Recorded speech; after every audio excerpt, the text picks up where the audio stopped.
March ମାସରେ 14 ଦିନ ବନ୍ଦ ରହିବ ବ୍ୟାଙ୍କ। ଜାଣନ୍ତୁ list. New Delhi. Reserve bank of India March ମାସରେ ଛୁଟି ଦିନର ତାଲିକା ପ୍ରକାଶ କରିଛି। ତେଣୁ ଯଦି ଆପଣଙ୍କର ବ୍ୟାଙ୍କ ସହିତ ଜଡ଼ିତ କୌଣସି କାମ ଅଛି ତେବେ ଏହା ଆଗରୁ ସାରିଦିଅନ୍ତୁ। ଯାହାଦ୍ୱାରା ଯଦି ଆପଣଙ୍କର କୌଣସି ଗୁରୁତ୍ୱପୂର୍ଣ୍ଣ କାର୍ଯ୍ୟ ଅଟକିଯାଏ ତେବେ ଆପଣ କୌଣସି ସମସ୍ୟାର ସମ୍ମୁଖୀନ ହେବେ ନାହିଁ। ମାର୍ଚ୍ଚ ମାସରେ 14 ଦିନ ବ୍ୟାଙ୍କ ଛୁଟି ରହିବ। ଏହି ମାସରେ ବ୍ୟାଙ୍କଗୁଡ଼ିକ ବିଭିନ୍ନ ଦିନ ଏବଂ ବିଶେଷ ଅବସରରେ ବନ୍ଦ ରହିବ। ଏହି ଛୁଟିଗୁଡ଼ିକରେ ଦ୍ୱିତୀୟ, ଚତୁର୍ଥ ଶନିବାର ଏବଂ ରବିବାର ମଧ୍ୟ ଅନ୍ତର୍ଭୁକ୍ତ ହେବ।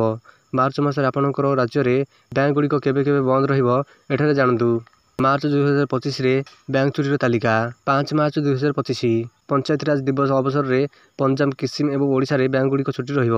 ମାର୍ଚ୍ଚ 7 ଚାପଚରକୁଟ ଅବସରରେ ମିଜୋରାମରେ ବ୍ୟାଙ୍କଗୁଡ଼ିକ ଛୁଟି ରହିବ। ମାର୍ଚ୍ଚ 8 ଦ୍ୱିତୀୟ ଶନିବାର ଯୋଗୁଁ ଦେଶର ସମସ୍ତ ବ୍ୟାଙ୍କ ଛୁଟି ରହିବ। ମାର୍ଚ୍ଚ 9 ରବିବାର ହୋଇଥିବାରୁ ସମସ୍ତ ବ୍ୟାଙ୍କଗୁଡ଼ିକ ସାପ୍ତାହିକ ଛୁଟି ରହିବ।